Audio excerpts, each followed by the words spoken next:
একটা ভিডিও নিয়ে চলে আসলাম। আজকের টপিক কাটা বাঁধা। কাটা বাঁধাটা আগেও দেখিয়েছি, বাঁধাটা কি সবাই সেটা আমি আমার ভিডিও চ্যানেলে সব যারা জানে তারা আমি দেখিয়েছি, কিন্তু অ্যাকচুয়ালি পুরো ডিটেলসে আমি বলিনি। আমি আবার পুরো ডিটেলসে বলছি, তার কারণ হচ্ছে আমি চাই সবাই শিখুক, বুঝুক, তারপরে কাজ করুক, তাহলে কী হবে জিনিসটা ভালো হবে। দেখুন, এদিকে আসুন। বলো।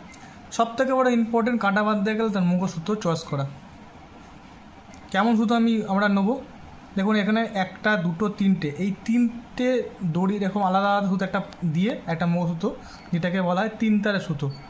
ঠিক আছে, 3 তারের মুখসূত্র বলি আমরা। ঠিক আছে, 3 তারের মুখসূত্র। কেন এই 3 তারের মুখসূত্র ইউজ করি? তার কারণ হচ্ছে যখন এই কাঁটাটা ডবল হয়ে যখন পাক হয়ে আসবে, এটার মধ্যে একটা স্প্রিংয়ের মতো কাজ করবে। ঠিক আছে, স্প্রিং মতো কাজ করবে।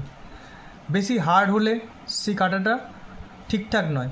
ঠিক আছে, আবার বেশি ন্যাতানো হলো সেটাও ঠিক নয়, মানে পাক কম, সেটাও ঠিক নয়। তো আমার রাখতে হবে না খুব কড়া, না খুব আপনার নরম, পাকটা তেমন চাই না, আমার চাই মিডিয়াম, কিন্তু স্প্রিং করবে এমন ধরনের কাঁটাটা আমাকে বাঁধতে হবে। তাহলে মুখসূত্রটা এরকমই চুজ করব। এবার আসি কাঁটা। দেখুন, আমি ইউজ করি এখানে হারাদান কর্মকারের কাঁটা NK M 14 নম্বরের কাঁটা। ঠিক আছে, দেখুন এই কাঁটাটা কেন আমি নিই, এই কাঁটাটা নেওয়ার কারণ হচ্ছে দেখুন আলটা, দেখুন এর অনেকটা বড় আলটা, এই জন্য আমি এইরকম কাঁটা আমি ইউজ করি। এবার আসি কাঁটা বাঁধি কী করে। কাঁটা বাঁধা আমি আগেও দেখিয়েছি। আজকের বানানোটা হচ্ছে বেনুনি প্যাচ। বেনুনি প্যাচে কী করতে হয়, কিছুই না, কাঁটাটা ঘুরিয়ে নিলাম এক পাক,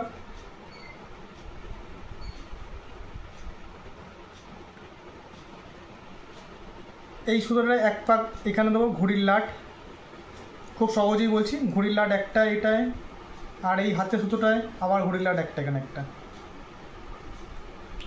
যেহেতু দুদিকে দুটো হচ্ছে তাই জন্য এটা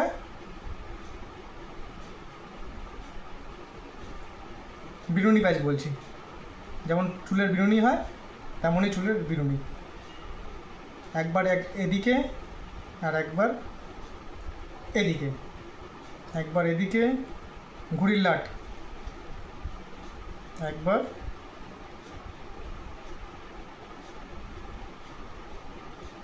এদিকে, একবার এদিকে আর একবার এদিকে, হয়ে গেল। এইবার আসি আমি লাস্ট গিটটা কীভাবে দেবো। দেখুন এই সুতোটা যেটা আছে, হাত সুতোটা, এটাকে এক পাক ঘুরিয়ে নিয়ে ঠিক এই সুতোটার এখান থেকে এসে এখানে একটা গিট বসিয়ে দেবো, তাহলে সুতোটা উঠে যাবে না। এবার আমি আসবো কি, নিলাম পাক কেমন দেবো, যদি বলছিলাম না শক্ত হবে না হবে, বেশিও হবে না আবার কমও হবে না। বেশি হলে কি হবে, খুব বেশি পাক হয়ে গেলে সুতোটা ফট করে কেটে যাবে। নিজেকে ফিল করতে হবে, যে কোনো কাজ করতে গেলে নিজের সবথেকে বড় কথা অনুভূতি কেমন লাগছে, জিনিসটা যেটা আমি করছি এটা জিনিসটা ভালো হচ্ছে কি খারাপ হচ্ছে একটা অনুভূতি লাগে। ঠিক আছে, এটাকে অনুভূতি দিতে হবে, পাকটা কেমন হলো। ঠিক আছে, দিলাম।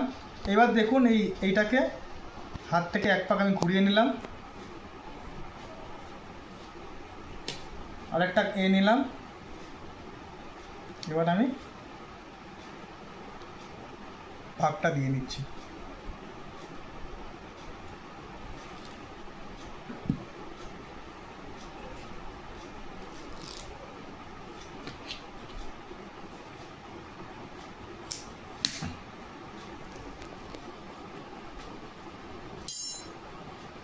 দেখুন এদিকে আসুন, এটার মধ্যে দেখুন কেরম এটাকে নড়ছে, দেখুন। ঠিক আছে, আবার দেখুন পড়েও যাচ্ছে না, দেখুন স্ট্রেট রেখেছি কিন্তু আমি, পড়েও যাচ্ছে না। ঠিক আছে, নেতিও যাচ্ছে না আবার হচ্ছে না। ঠিক আছে, বিনুনি প্যাচ কেন, দেখুন এদিকেও হয়েছে এদিকেও হয়েছে, এই বিনুনি প্যাচটা খুলতে চায় না। ঠিক আছে,